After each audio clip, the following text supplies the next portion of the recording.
Women have for centuries been fighting for the right to control their own wealth. Little did they realize that Allah had granted this to us over 1400 years ago. Whatever a woman owns is hers when she gets married and remains hers. Her husband has no rights on it at all.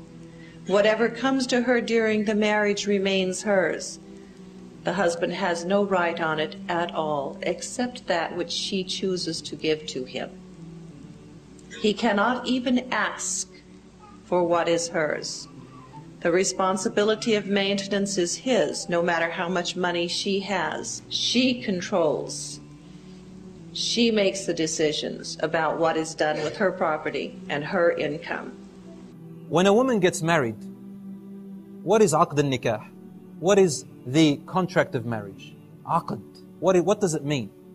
In Islamic terms, it means the transfer, listen carefully, the transfer of the responsibility of guardianship and care and protection from the father to the new husband of his daughter, from him to her. If the man divorces her, she returns back to the guardianship and care and protection of her father. If the father is not there, it's her brother. If the brother is not there, it's her uncle. If the uncle is not there, it is her maternal uncle. If he is not there, if she has an older son, it's her son. If they are not there, it is upon the whole community, and is a fard ayn, a compulsory thing upon the community, Muslim community, to care for and protect and look after her. And this is not for the man. This is only for the woman. We also have the right to choose our own husband. Many people have the misconception that the marriages are arranged by family members. Now, in some cultures, unfortunately, this is true. They bypass Islamic law and follow something that comes from way beyond imagination.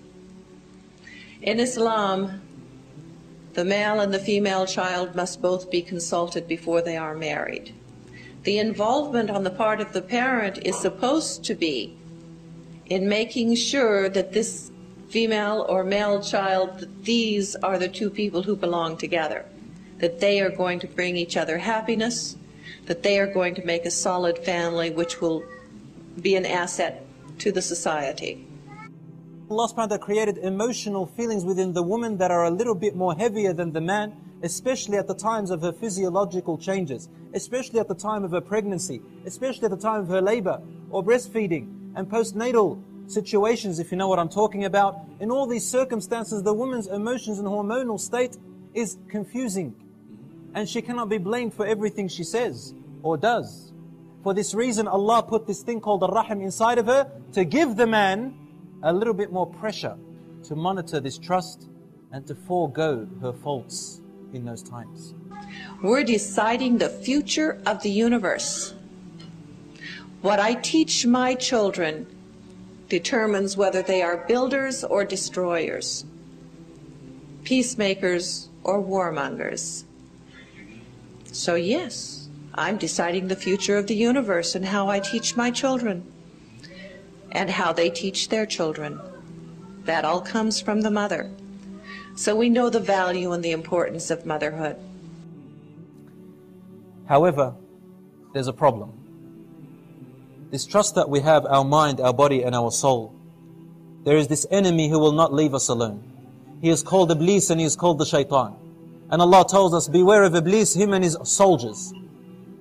Him and his soldiers. Who are the soldiers of Iblis? They are the jinns who are following him, and they are the humans who accept to follow him. You know how the humans follow him?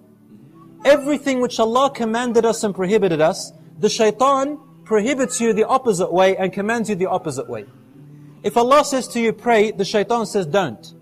If Allah says to you don't lie, the Shaitan says lie. If Allah subhanahu wa ta'ala says to you wear your hijab, the Shaitan says you're too beautiful, why cover it up? Let the people see. You're too precious. He starts giving these justifications. If the man refuses to allow his wife to be valued in the home by having some decision roles, the Shaitan tells him, go on, you're the man. The Quran says that we should cover ourselves and identify ourselves as being Muslim. my hijab does that. When I walk down the street, I am identified as being a Muslim. The second part says that we would not be molested. Now, molesting does not just mean rape, and we've simplified things a little bit too much when we start talking about Islam. First thing you have to know is that rape has nothing to do with sex, physical desire, love, any of that. Rape is an act of violence and hate, and it does not depend on the way a woman is dressed. A woman does not ask to be raped by wearing less clothing. That is not why a man rapes. A man does not rape because he is sexually excited by the physical appearance of a woman. This is an act of hate for women. It is an act of violence against women. And they even rape 70 and 80-year-old women with no figure.